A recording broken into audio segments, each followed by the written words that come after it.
Dear friends, I am Father Manthra and I warmly welcome you to Bodhini, the Neural Chapel, also known as BNC, where we explore the sacred intersection of neuroscience and the teachings of Jesus.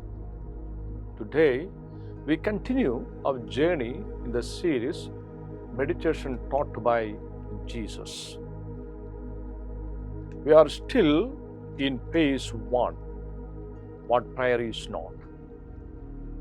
A profound and a necessary dismantling of spiritual distortions so that authentic communion with the divine can begin.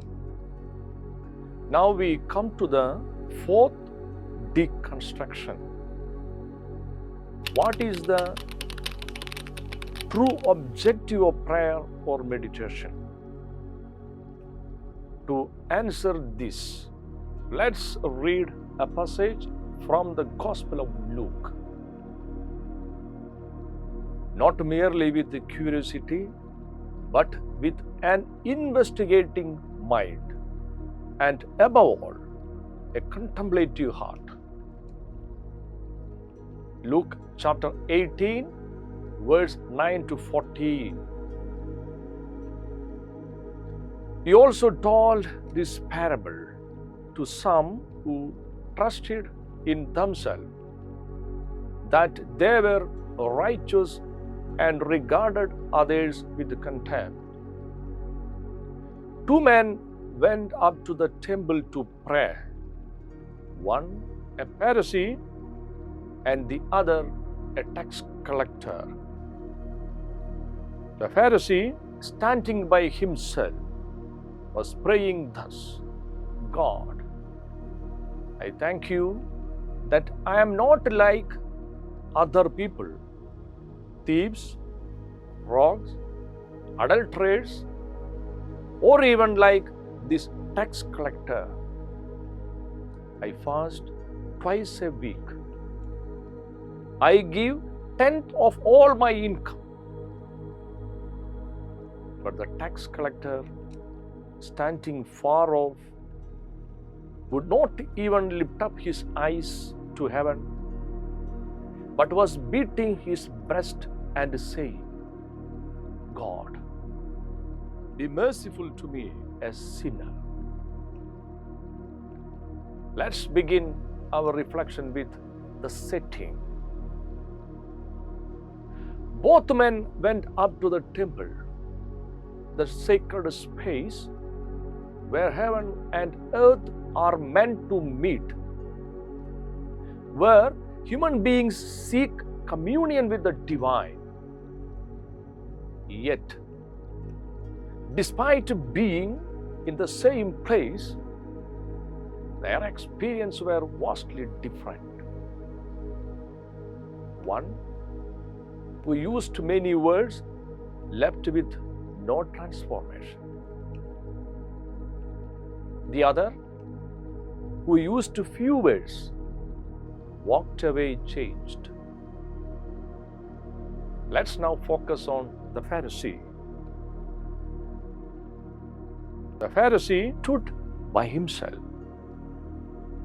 What does this mean? Not just physically, but psychologically and spiritually. To say he stood by himself means that he separated himself from others.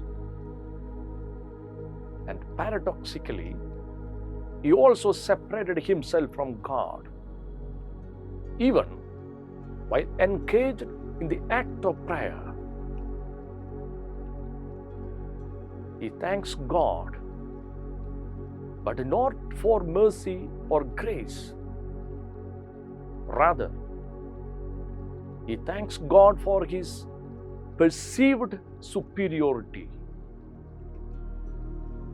His words, though polished, are not a plea but a form of poison.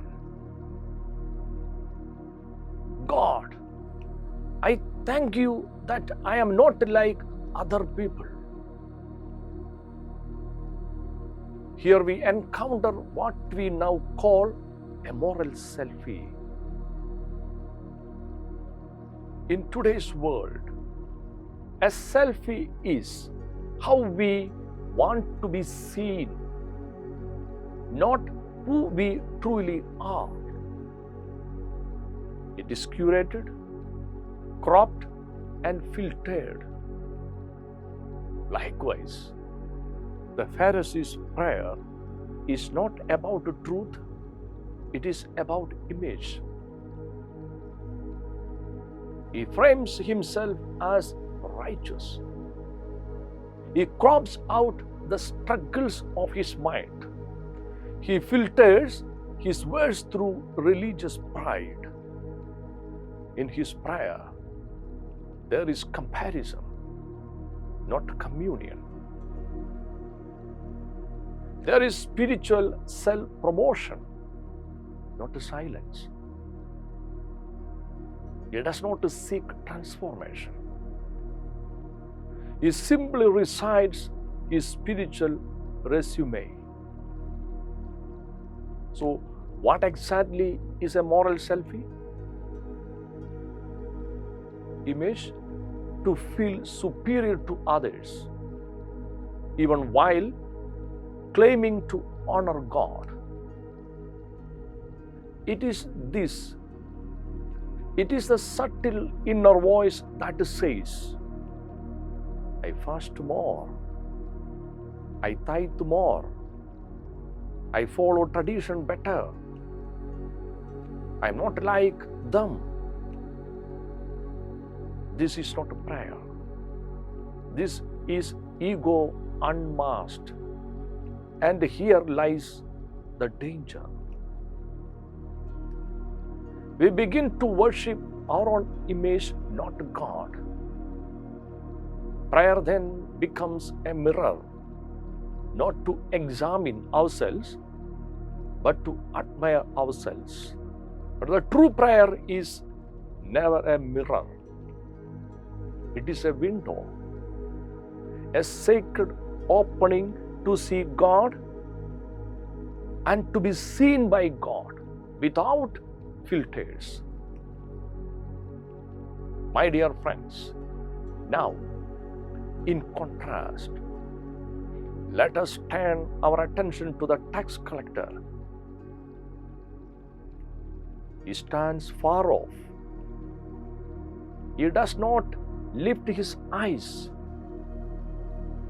He beats his breast and he whispers only one line. God, be merciful to me, a sinner. There is no performance, no comparison, no curated language. This is what we call moral transparency, not self-hatred, but honest self-awareness. He's not trying to impress. He's asking to be impressed upon by mercy, compassion, and grace. He is asking to be impressed upon by mercy, compassion, and grace. Now let's bring this reflection into today's world. The Pharisee moral selfie has evolved. We have globalized it into tribal and cultural pride. My religion is superior. My culture is pure. Our tradition is sacred. Theirs is wrong. We are the saved. They are the lost. Dear friends, this is not prayer. This is moral violence. Regardless of religion or faith, whether in temple, mandir, church, or mosque, moral violence divides people in the name of the divine. It justifies expulsion, discrimination, even hatred. All beneath a halo, the spirit of the Pharisee lives on in religious politics, in doctrinal arrogance, in cultural supremacy. But most tragically, it destroys the contemplative heart. It silences spiritual awakening when the soul is too busy protecting its moral image. From this distorted form of prayer, we uncover what I call the 5 silent tragedies of religion. First, religious supremacy. I thank you, I am not like others. The Pharisee stood by himself, not before God, but above others. He doesn't just pray, he compares. He doesn't just believe, he uses belief as a badge of superiority. In every religion today, there are voices that declare, we are the true ones, we are the chosen, we are better. This is not devotion. It is ego baptized in ritual. The second, religious hegemony. The Pharisee assumes he deserves to be in God's house. Yet he offers no humility, only entitlement.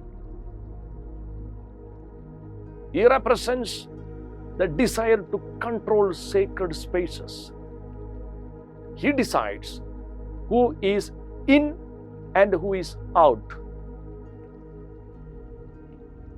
He embodies gatekeeping in the name of God.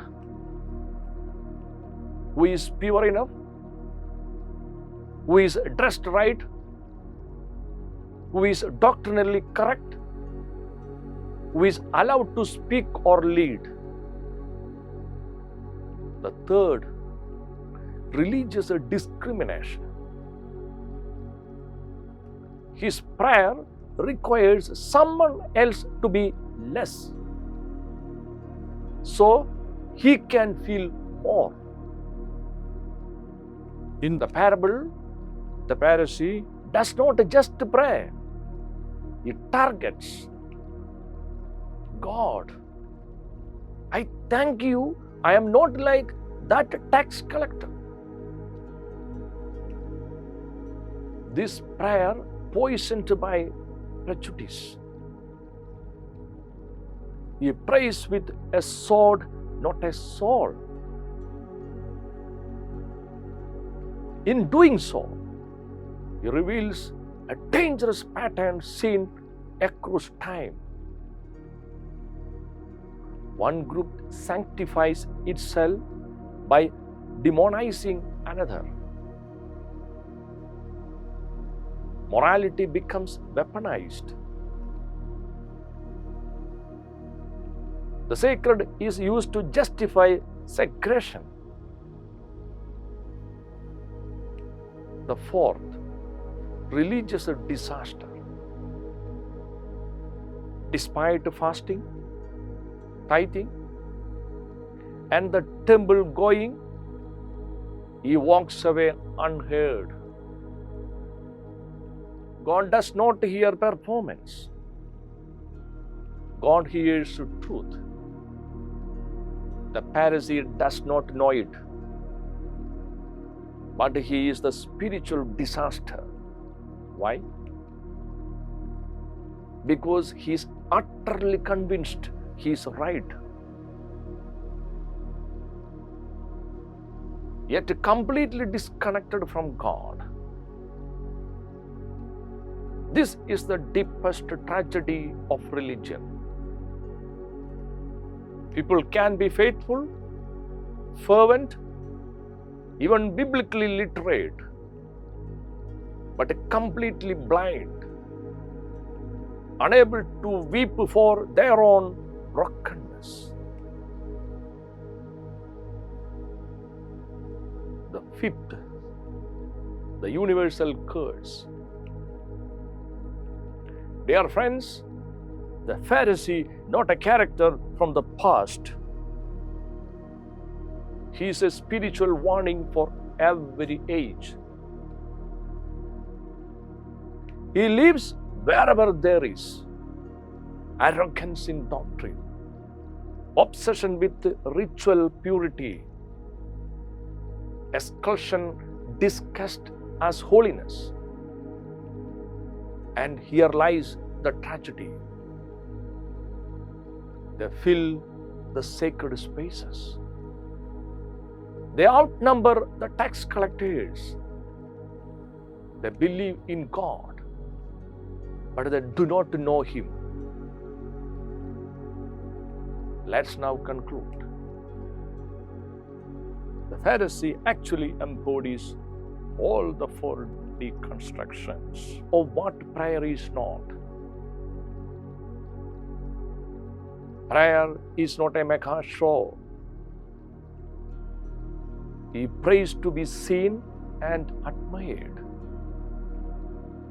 Prayer is not location based. He is in the temple, yet far from God. Prayer is not empty praises. He articulates words like surrender. Prayer is not a moral selfie. His posture is one of performance, not a transformation. In the end, he does not pray. He poses. Modern neuroscience affirms this spiritual truth.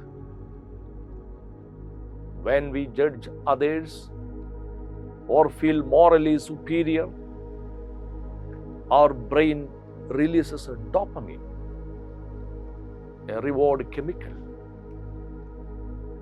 It feels good, but it activates DMN, default mode network, the part of the brain linked to the ego, comparison, and self-centered narratives. This is the neural mirror, always looking at ourselves. By contrast, contemplative prayer does the opposite. It quiets the ego. It activates region responsible for empathy, compassion, and awareness. In simple terms, moral selfie is not only spiritually dangerous, it is neurologically addictive. And the more we indulge in it, the harder it becomes to awaken. So, dear friends, before we pray again, before we speak sacred words, before we enter any holy place, let's ask with honesty, am I here to surrender or to compare? Am I approaching God or displaying myself? Am I holding a mirror or opening a window? Because being heard by God begins where pretending ends. Prayer is not a stage. Prayer is not a spotlight. Prayer is not a moral selfie. It is the quiet undoing of all images, so that we may finally see God as He truly is.